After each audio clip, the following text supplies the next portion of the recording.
Nigga different. What's good, YouTube? It's your boy MF Different, and we back with another banger, you feel me? By now, y'all should already know what's going on. We're going to be ranking the horror movies in 2012 from best to worst. Yeah, if you kind of don't know why the tier list is the way it is, or, you know, the previous movies that we covered, I just say go back and check out the previous videos, the first two. But yeah, I'm going to be covering all the movies from 2010 up until about, 2025, over the last 15 years, just ranking them best to worst, pretty much from what I've seen, what I like, what I fuck with. Y'all probably don't care, but either way, I'm going to give my opinion on it. All right. So, apart from that, usual stuff, like, subscribe. We're only trying to grow the channel. If you don't, that's cool too. I just appreciate the view. Either way, I'm going to keep making these videos and having fun with it. So let's get right into it. It's a nice rainy Sunday. What better way to go about the day than doing a nice little tier list, you feel me? So without further ado, let's jump right into it. All right. So for starters, off the bat, we got Possession. Straight up, the bum tier. Yeah, I remember seeing this. It looked like it had some potential. It was based off true events. And yeah, it looked good from the trailer. But unfortunately, it missed. And it missed big, I ain't gonna lie. Season left for them to turn it around. Well, certainly. Oh my goodness. Someone opened the door. Yeah, from what I remember, it was about a young girl. She bought an antique box at a yard sale. And then it ended up being possessed with, I think, like a Jewish demon or something like that. Don't quote me on that. But yeah, I think there's like something about that. I'm pretty sure it had to do with some sort of Jewish demon or something going on there. But yeah, it didn't really hit. It was another kind of like possession movie, and yeah, it was real mid. I was not fucking with it. So for that case, it's gonna go in the last tier. Now the ABCs of Death. This one right here, off of creativity alone, I'm probably gonna put it in the James Harden. I ain't gonna lie, because unfortunately it wasn't like the best in my opinion, but super original, super like just different. I ain't gonna lie, I liked it. Yeah, so pretty much this movie is 26 short stories based on the alphabet, and it shows creative ways to die with the alphabet. So it'll have like a way to die for A, it'll have a way to die for B, and then it'll like have a word or whatever. Pretty much a short story detailing or showing a death based on that letter. And 26 different directors, so a lot of hands in the pot, a lot of people cooking on this one. A lot of great short films in there, I ain't gonna lie. I don't really remember too many that were memorable, but it was definitely a solid movie. Great watch. I'd say, if you ain't got nothing to do on like a Friday or something, or a nice weekend, throw this joint in. Don't have too much heavy expectations into it, but it was a good one. It was a good watch. The Lords of Salem. This one, I think was cool. This one wasn't too bad. I'm gonna have to put it in the James Harden tier. I like Rob Zombie films, to be honest. I do. I liked his take on Halloween. I thought it was real graphic, gory, gothic. Same thing here, Lords of Salem. So pretty much with this one, it's a typical Rob Zombie film. A lot of action, a lot of gore, a lot of stuff going on, a lot of satanic shit, like what the fuck's going on. Yeah, and it's pretty much about a radio DJ that is anonymously sent records from the Lords of Salem. And then once she plays these records, it kind of details and starts bringing back the history of this town and with the like Lords of Salem, and then they pretty much come back and start wreaking havoc. It's like a whole thing. Yeah, it was pretty cool. It was a good watch. Not great, not whack. It was just right in the middle. Yeah, it was good. I ain't gonna lie, I definitely rocked with it. For the next one, we got ATM. Now this one was a real sleeper for me. I went into this just because I seen that Josh Peck was in it. Fucking lying son of a bitch, Sam. All right? And I hope you fucking go to hell. Don't make things worse, George. Shut the fuck up, Millie, you fucking stupid chap cunt. Sit down, George. You're out of control. Shut the fuck up, Clyde! I wasn't expecting nothing out of it. I thought it was going to be trash. I don't know. I just thought it was going to be like another Tubi movie type shit. Like it was just another, miss. I just threw it on just to kind of watch it. And boy, was I wrong. This joint was fire. This shit was tough. From beginning to end, it was mysterious. It kind of had you kind of guessing what was going to happen next. It all took place in this one singular location in an ATM, which, as I told y'all before, I love movies that are in one singular location. Yeah, this one was the one. It was one of them ones. I'm going to have to put it, for me, in Nikola Jokic tier. It was a great watch. Yeah, without spoiling too much, though, I'm going to just say that it was pretty much about 3 coworkers making a late-night run to an ATM after a holiday party. After a holiday party at work. And, yeah, they just start getting pretty much stalked by a mysterious guy. What? What the hell's that? Plug. Who gives a shit? Let's go. Wait. For what? Just wait. Why is he out there? Probably waiting to use ATM. Well, why didn't he come in then? He's just in a jacket, got the hood up, the entire movie, and you don't know why he's doing this, what's going on, but all of it takes place in the ATM, and I'm just saying it's definitely a good watch. If you haven't already seen it, watch it. Do it. Do it. If you have seen it, then you understand probably why I put it in the Nikola Jokic tier. It's bomb. It's bomb. We got Maniac. Let me just start by saying this. IFC usually makes hits. I usually love IFC films. They usually always end fucked up in the most fucked up way. And I'm a fucked up person, so I want to see fucked up endings. I don't want the fairy tale ending where the person always survives or the person always gets the girl or whatever. I want the most demented, obscene, fucked up ending imaginable. Please.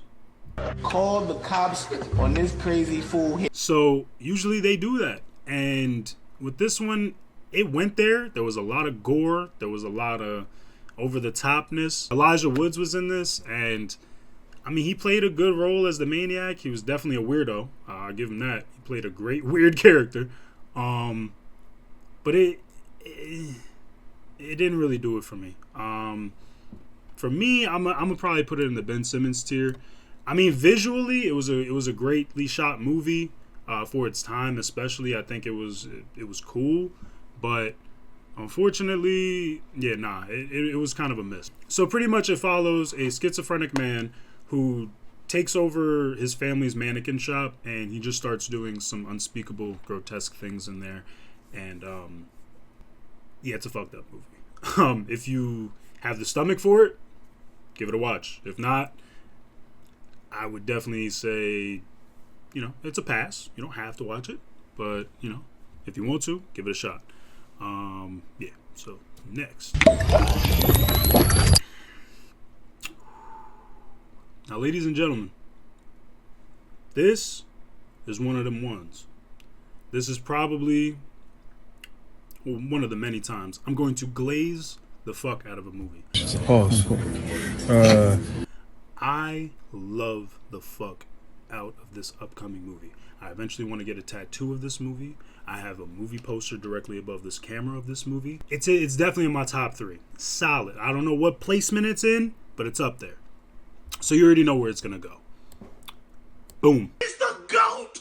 The GOAT! GOAT tier, GOAT status, nothing really much more to talk about. Cabin in the Woods is arguably one of the best horror movies of all time.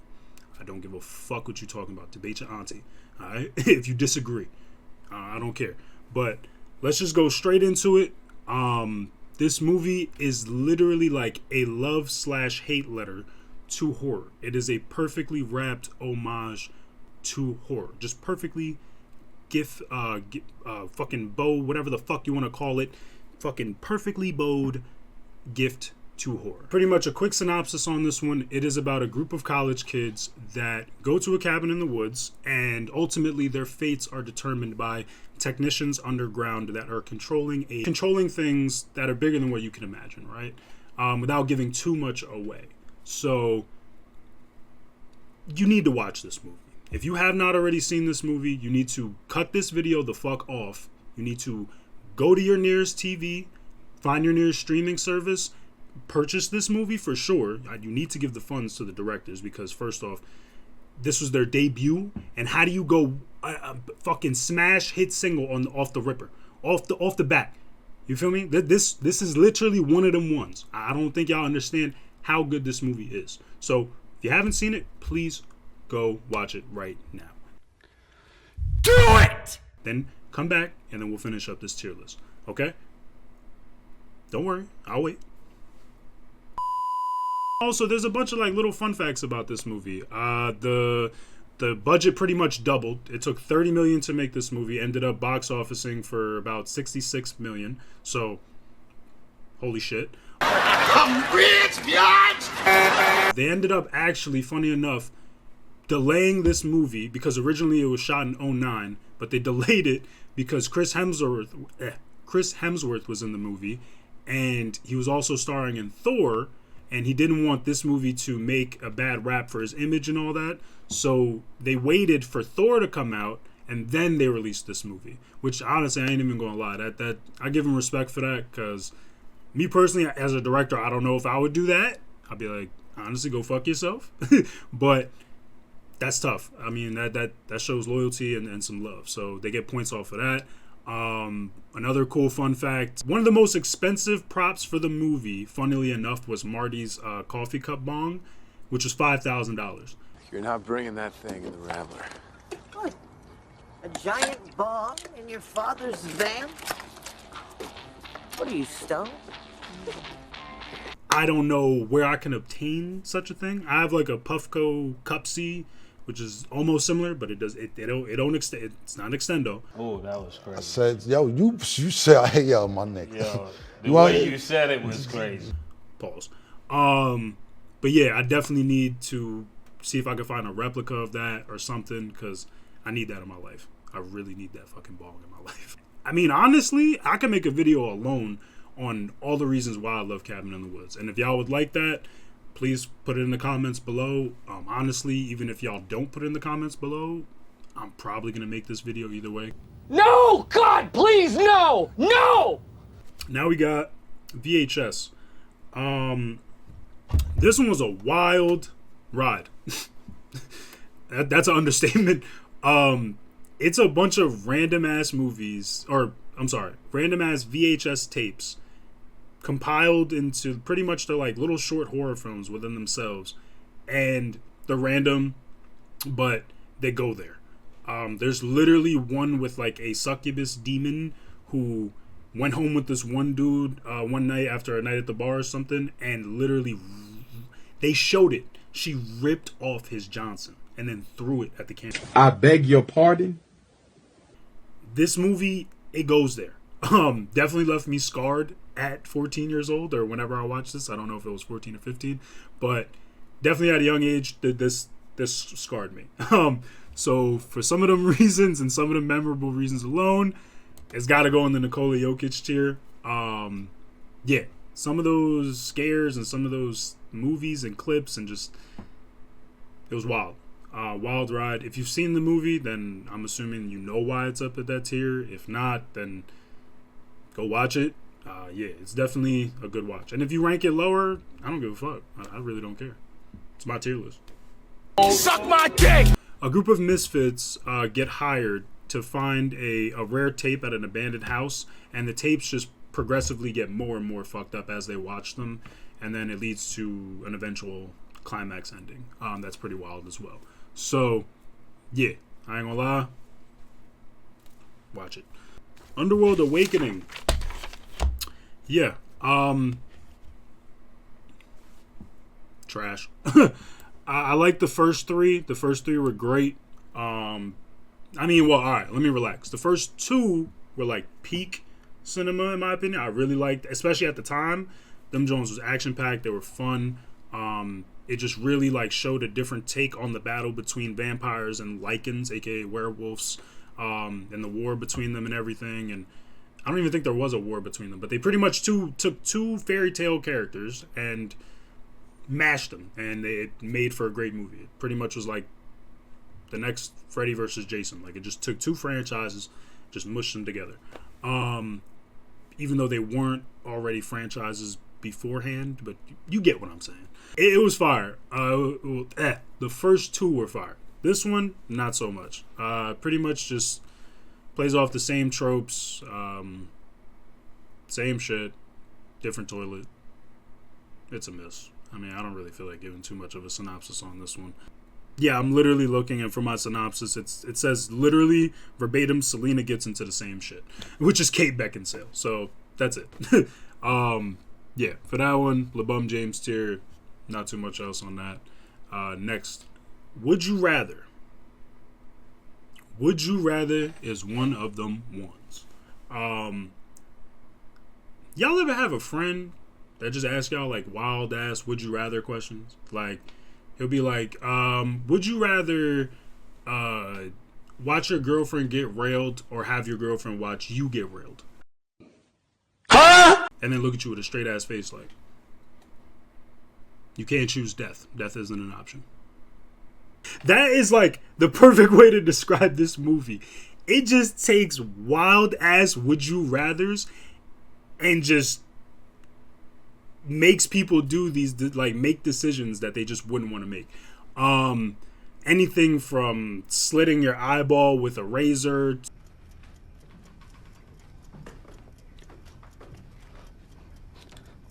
20 seconds. to trying to hold your breath underwater for 10 minutes, like literally 10 minutes, or holding an M80 cracker in your hand while it's taped and lit. Just a bunch of random shit. I mean, yeah, nah, this movie's a hit. And even the fact that they had Sasha Grey in there, which, if you don't know who that is, a quick Google search will definitely help you gain some more knowledge on that, my friend.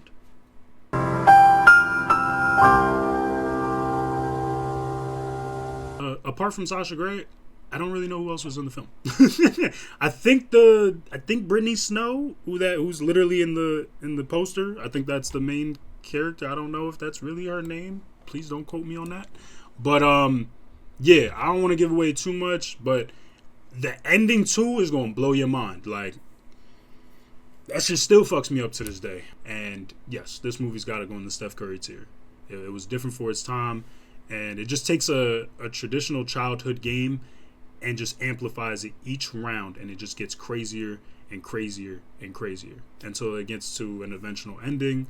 And yeah, man, this, you need to watch it. But yeah, too much glazing. Let's get on to the next one. Woman in Black. Unfortunately, every time I see Daniel Radcliffe, I just look at him and I'm like, you belong in Hogwarts. You're a wizard, Harry. You're a fucking wizard. Stay a wizard. Like, I don't know. It just, he's one of them actors that unfortunately falls victim to that, like, franchise thing where they're just attached to a franchise and you can't really unsee them from that franchise. And yeah, I didn't really take this movie serious. I wasn't really rocking with it. Nothing memorable. Big miss for me. So for that reason, what the hell's going on? Yeah. So for that reason, we got to put it in the LeBum category. Why is Silent Night? Whoa. Computer's doing rankings for me and shit. Let's relax. I have the ultimate power. Who is this? Ultimate power. We got The Collection. So I really enjoyed the first one. Unfortunately, I did not enjoy the second one as much. I'm not going to give too much away on this one, but if you haven't already seen The Collector and The Collection, you need to watch those. I know I keep saying that about a bunch of these, but this one's really good. I'm sorry. The first one's really good. Then this one, it's good. It's not as good as the first one. Pretty much a continuation for the first one, and it deals with, like, literally takes place right after the events of the first one, and it is about this I don't know if he's a congressman or a corporate, he's a corporate dude that essentially hires the guy from the first one to get his daughter back because she has been captured by the Collector. Traps in it are really lit. The only thing I didn't like about the second one was I feel like they tried too much to make him like Jigsaw. And yeah, unfortunately, I just feel like that fell flat on its face a little bit. The first one made it more mysterious. You didn't really know too much about the collector and his traps and how he was just able to, like, it's almost supernatural how he was able to set up traps and the way he just could guess people's antics and like their next moves and stuff like that. He kind of is damn near like a Jigsaw, but let's not copy other franchises, you know? We got to put him in the Nikola Jokic tier because it was still a great movie, just not like The Collector. The Collector would probably be Steph Curry tier for me. I really love that movie. So now we got Bait. Yeah, this shit was heavy on the ass like a Pinky scene. That's called motherfucking bars, nigga. You know nothing about that. Fake ass Deep Blue Sea minus the LL Cool J. Yeah, not really too much on this one. I think a tsunami swipes in a shark, and then these people have to deal with it in an enclosed area. Boring. Last. Yeah, another movie that was completely ass. We got Piranha 3 Double D. So not only did they double down on this movie, but they doubled down on the 3D-age. Pause. That was crazy. I'm not even honestly going to talk about this movie. There's no reason to. The first one, I could give some notes about it and maybe some pluses, but this one just was straight up forgettable. There was no purpose in making this fucking movie. Let's be nice. Yeah. Let's be nice. We don't have to go there. I mean, you're not wrong, but you didn't have to say it. I mean, good Lord. So next, we got Sinister. One of my favorites. Off the ripper, as you can see, I already put it in the Steph Curry tier. There's nothing much really more to talk about on that end. But this is when I feel like horror really started to lock in for real, right? So this movie probably also is arguably responsible for one of the best jump scares in horror movie history. And if you've seen the movie, you know what I'm talking about. If you haven't, please go watch this movie so you can see what I'm talking about. And without giving away too much, lawnmower scene.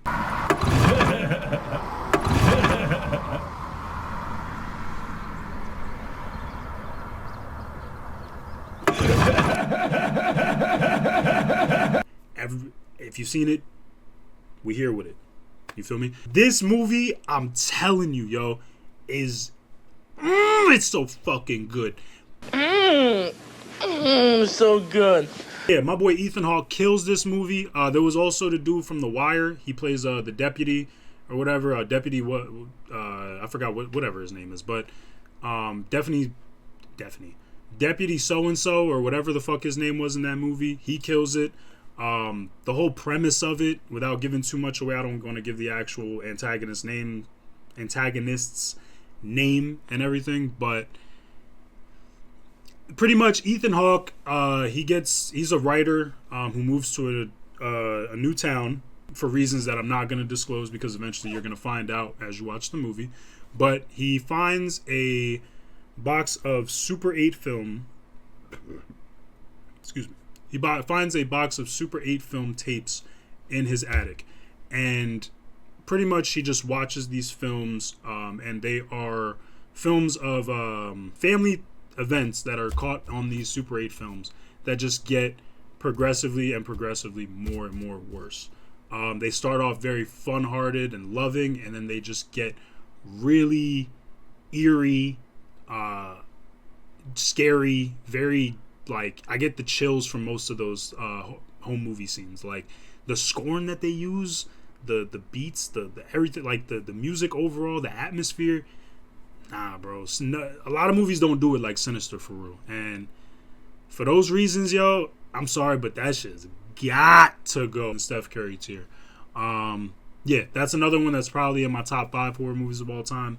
I don't know where I would rank it specifically, but it's got to be in the top 5. Top 10, maybe. Maybe. There's a lot of horror movies. I always say that. I always be like, this is in my top this to top that. But yeah, for the most part, it's definitely my top 10. And eventually, when I'm done with all these videos, I'm going to compile and make a video on all of my favorite horror movies. I don't know if it's going to be a top 15 or a top 10, but eventually we're going to do it. We do not care. Next, we got Paranormal 4. What was the purpose of this installment? There was no need. The first two were cool. Well, no, the first one was groundbreaking. It wasn't the best movie in general, but the ending was cool. The jump scares in it were cool. Overall, it was just kind of groundbreaking for its time. I think it dropped in like 2009, something like that. And it was one of the more critically acclaimed found footage films since Blair Witch. It really did good in the box office. So I'll give it to it as a franchise. But it kind of just ended up falling into like the same thing as like Saw and Fast and Furious and all these other things. It just was trying to get a cash grab eventually, more and more with each installment. And yeah, this one fell on its face. I even think they tried to use the Xbox Kinect in this as like some sort of horror segment. Yeah, nah. This movie sucked. I'm not really going to give too much of a synopsis on this one. If you want to waste your time and waste about an hour and 40 minutes out of your very great life, then by all means, go ahead. But not me. I'm not watching that shit ever again. I think literally I watched that one time, and that was it. One and done. Next one, we got, I think this is Devil Inside Me. Hey, yo. Pause. This one was just straight up ass juice. I remember the trailers for this. I was kind of hyped up. I thought it was going to be good. I don't know what it is, but a lot of these like church movies, nun, priests, whatever, religion type based horror movies just fucking suck. Hollywood really needs to pack it up, find something original, find something new. Yeah, I didn't even have a synopsis on this one. This one fucking sucked. So, with fewer words, it's going in the LeBum James tier. Yeah, that's it. The next one is Resident Evil. I believe that's Afterlife. Also, going in LeBum James tier. So for me, the first Resident Evil, cool as fuck. Second one, with the action scene where she's fighting the Nemesis.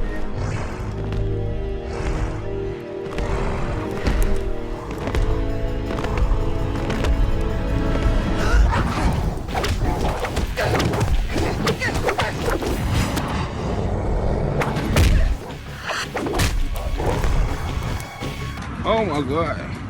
Even the scary scenes where they at the school and just the overall atmosphere and just fire. Them Jones was tough. I don't know what happened. The third one, even with like the desert and all that, like it was still kind of cool. It was like a new apocalyptic Las Vegas or something like that. They were kind of going through their whatever the fuck, the typical Umbrella shit that was happening. That one was cool. But then after that, it was like I don't know, man. It just, as a franchise, the shit fell off. There was no purpose to keep going, honestly, after the second one, but they did. And yeah, they honestly made just more and more ass movies, man. I'm tired of, yeah, I don't know. Without going into too much of a rant on this one, yeah, this one was a complete miss for me. LeBum James tier. Not more else on it. At this point, I'm just rambling, so next. So for this one, Abraham Lincoln, Vampire Hunter. Self-explanatory. Honest Abe gets an axe, and he turned into Blade for this one, ladies and gentlemen. He's a vampire hunter. He is killing vampires. This is probably one of the dumbest movies. Actually, instead of him killing vampires, maybe he should have took this power to go get his get back and go kill John Wilkes Booth. How about that one? Go get back! Yeah, nah, this one was a waste of a movie, waste of an idea, waste of just space. I think the world could have done better without this movie releasing. We are just gonna boop, plug that one right in there. We got Grave Encounters 2. Perfection. Well, not perfection. I think the first one was a lot better. This one definitely plays off of the first one, though, perfectly, almost seamlessly. And also had probably one of the most creative kills I think I've seen. It's a found footage film. Well, kind of. And it literally, like, they killed somebody using the camera at one point in the movie. And, like, using the camera from the front lens. Like, imagine, like, me taking this camera and just, like... Stop it. Get some help. And they, like, showed it, like, the face actually, like, contorting and, like, after each smash. And it like really got into it. It was pretty fire. Like, show me the creativity. I want you to go there. The jump scares in this one, they brought them back. They were a little bit more misleading in this one. You would think that they were going to pop up at certain times, and they didn't. And then they would pop up later. But yeah, the overall story just carries on from the first one. I believe there was a college kid who has like, he's making his own films. He's got his own like movie crew and stuff. But he gets an email about an insane asylum, same one from the first one. He gets an anonymous email from somebody pretty much giving him coordinates to this insane asylum and showing him stuff and whatever. And then he pretty much obviously gets curious, and curiosity always kills the cat. So he takes him and his crew to this insane asylum to find this said anonymous emailer. And let's just say, if you've seen the first one, you already know what to expect. It's going to be a wild fucking ride. So for those reasons, I'm going to put it in the Nikola Jokic tier. It was great, but just not quite Steph Curry tier. I think the first one was better. I honestly don't even remember where I ranked the first one. Maybe I put it in this tier as well. But yeah, they were both solid ass movies, but just not quite peak cinema. You feel me? So next, for this one, a little bit of maybe of a controversial take, but I thought Chernobyl Diaries was fire. I ain't even gonna lie. Maybe at certain parts it might have got a little like fell on its face, and maybe it was a little bit slow in the first like quarter or half of the movie. But when it picks up, boy, does it fucking pick up. Shit, that should pick up like a goddamn Ford F-150. I tell you. Oh, brother, this guy stinks! It was really good, but like not Nikola Jokic tier and all that. So I'm probably going to really realistically put it in the James Harden tier, but just a quick synopsis on it. All right, so yeah, so pretty much 6 tourists hire an extreme tour guide to take them through the abandoned city of Pripyat. I hope I'm not butchering that. Anyone that's from that area or whatever, but Pripyat. Where the former workers and the former families of the Chernobyl nuclear reactor happened, but pretty much they soon realize after a little bit that they're not alone, and maybe some people never moved out. So yeah, and things just started kind of going haywire, started really like elevating, going crazy. I would say for me, yeah, this one's going to be a James Harden special. It was great, but I feel like it could have capitalized on a lot more of its potential, and ultimately it just ended up being a little mid. But I still think it was great, me personally. But like I said, I am smart enough to know. I didn't even say this, but I do think it was great. But I also can be smart enough to see where it did lack and where I feel like it could have actually went a lot farther. So for those reasons, yeah, I'm gonna have to put it in the James Harden tier. All right, so next one we got Silent Hill Revelations. Or Jesus. Silent Hill Revelations. Yeah, unfortunately, after the success of the first one and the video game franchise, this movie pretty much just takes a handful of elephant shit and just smears it all over the entire franchise. This movie was a terrible installment. We did not fucking need this movie. I don't understand why they did it. I do understand. You could have done it, but you could have executed it a lot fucking better. The story had nothing to do with the original plot from the video games. The story also didn't really have anything to do. It had to do with the first one, but it just didn't tie in well. It was a bad movie. The CGI was fucking terrible. They tried to do the 3D cash grab, as every movie in the early 2010s tried to do. What was your purpose? No, what was your purpose in life when you thought of making this film? I'm talking to you, director. Go fuck yourself. Jesus Christ. So for those reasons, LeBum James. I don't know why I got like 10 movies in the LeBum James tier, but a lot of movies, I guess, in 2012 were ass. All right, so next we got Found. It was cool. I definitely liked it. It was a little bit slow in the beginning, but once the ball started rolling, it definitely started fucking rolling. It is pretty much about a horror-obsessed kid who finds out that his brother is indeed a serial killer himself. So, yeah, it's just a pretty wild watch. But again, like I said, it is a little bit slow, so it's gonna take you a little bit to get into it. But yeah, I thought it was a good watch. Without giving up too much, and pretty much the synopsis was quick, so I'm just gonna rank it and put it in the James Harden tier. Yeah, wasn't amazing, wasn't shit. So middle of the road. So next we got House at the End of the Street, starring Katniss Everdeen. Yeah, nah, this movie wasn't it. I remember seeing this one in theaters. I went to go watch it with some friends, and yeah, I mean, maybe it was just at the times, you know, I was an immature teenager making grotesque sounds and just trying to distract people and being a nuisance throughout the entire movie. But from what I could recollect, maybe that was why I was doing all that, because it was fucking boring. There was nothing to it. Yeah, it was literally just a piece of shit, middle of the road, teenage fucking horror movie at the time. Yeah, apart from it starring Katniss Everdeen, I don't even really remember too much of a synopsis on this one. I just remember it fucking sucked. But I'll give it a couple of points just because they had my girl Jennifer Lawrence in there. So, boom. Next, we got a little bit of a sleeper. This one actually turned out to be a lot better than I thought it would be. So we got The Pact coming up next. For this one, The Pact was a good movie. Pretty much a weird atmosphere throughout, and kind of like an eerie, depressing feeling. Great camera angles, great like just still shots, and just making you feel the overall dread of the scene. But it's pretty much about a woman who returns to her childhood home in search for her sister who just randomly disappeared, and also coming to grips with the death of her mother around the same time.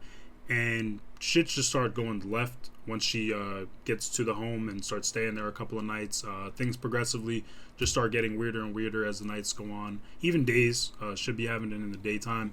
And then it just ultimately leads up to a pretty twisted, unexpected twist and turn kind of ending. And yeah, for this one, I'm going to have to put it in Nikola Jokic tier, because it caught me by surprise. The ending really got me. Overall, the atmosphere throughout was just very eerie and just almost like an uncomfortable watch. Not like in the sense of like grotesque, but like it just kind of made your fucking skin crawl. Like you felt like you had bugs under your skin. You know what I'm saying? Like it didn't really feel right. But I did like the movie, and for that reason, I'm putting it in the Nikola Jokic tier. So yeah. So next we got Silent Night. Unfortunately, a shitty Santa slasher that just really doesn't do justice, and I am pissed off that I wasted an hour and 34 minutes of my life watching this movie. Yeah, it sucked. And honestly, most holiday horror movies really don't do it for me unless it's the original Black Christmas from 2006. Oh, I'm sorry. Let me take it back.